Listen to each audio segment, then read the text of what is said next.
রাঙামাটিতে নানা আনুষ্ঠানিকতায় শুরু হয়েছে পার্বত্য অঞ্চলের বিভিন্ন ক্ষুদ্র জাতি সত্তার সবচেয়ে বড় সামাজিক অনুষ্ঠান বৈশাখী উৎসব। বাংলা সনের শেষ দিন ও বর্ষবরণকে ঘিরে শুরু হয়েছে 7 দিনের মেলা। পাহাড়ের বিভিন্ন জাতিসত্তার ঐতিহ্যবাহী পোশাক, হস্তশিল্প আর খাবারের দোকানে চলছে দেদারসে বেচাকেনা। সহকর্মী উচিংসা রাখাইনের তথ্য ছবিতে প্রতিবেদন।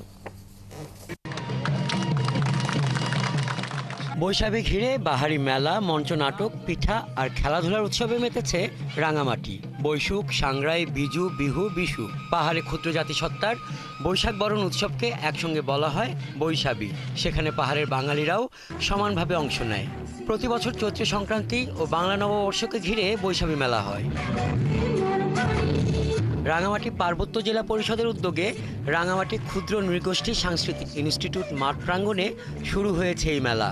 এতে জেলার ক্ষুদ্র নৃগোষ্ঠী সম্প্রদায়ের হস্তশিল্প, পোশাক ও খাবারের 2 শতাধিক দোকান ঠাঁই পেয়েছে। দোকানগুলোতে জাতিসত্তাগুলোর বিভিন্ন পদের খাবার, অলংকার সহ ঐতিহ্যবাহী জিনিসপত্রের বেচাকেনা চলছে। রাঙামাটি পার্বত্যের সকল সম্প্রদায়কে বিজুর শুভেচ্ছা জানাচ্ছি। প্রতি বছরই আসি, এবারও এসে খুব ভালো লাগছে। এখানে পরিচিত অনেক জনের সাথে অনেকদিন পর দেখা হচ্ছে। প্রতি বছরের এই পাহাড়ি বাঙালি সমৃদ্ধি এবং এই বিজু উৎসবটা থাকুক। পাহাড়ে ক্ষুদ্র নৃগোষ্ঠীর বৈশাখী উৎসবকে ঘিরে সব সম্প্রদায়ের মাঝে সম্প্রীতি আরও বাড়বে বলে জানান রাঙামাটি পার্বত্য জেলা পরিষদের চেয়ারম্যান। আর পুলিশ সুপার জানান, মেলাকে কেন্দ্র করে নিরাপত্তা জোরদার করা হয়েছে। আইন শৃঙ্খলা পরিস্থিতি অত্যন্ত চমৎকারভাবে আমরা এখানে সাজিয়েছি, যাতে করে এই সকল পক্ষের সকল সাংস্কৃতিক জনগোষ্ঠীর এই মেলাটা অত্যন্ত চমৎকারভাবে হবে। এখানে সকল সম্প্রদায়ের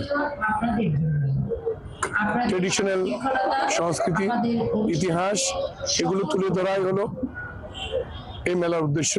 বৃহস্পতিবার বিকালে 7 দিনের মেলার উদ্বোধন করে পার্বত্য চট্টগ্রাম উন্নয়ন বোর্ডের চেয়ারম্যান বলেন, পাহাড়ে বিভিন্ন জাতিসত্তা এক হয়ে বর্ষ বিদায় ও বরণের আনন্দ ভাগাভাগির মধ্য দিয়ে সহাবস্থানের সুন্দর দেশ গড়ে উঠবে। নতুন বছরে আমরা অঙ্গীকার করি যাতে আমরা ভালো থাকতে পারি, ভালোভাবে চলতে পারি এবং নতুন বছর যেন আমাদের জন্য বই নিয়ে আসে শান্তি, সাম্য, মৈত্রী এগুলো।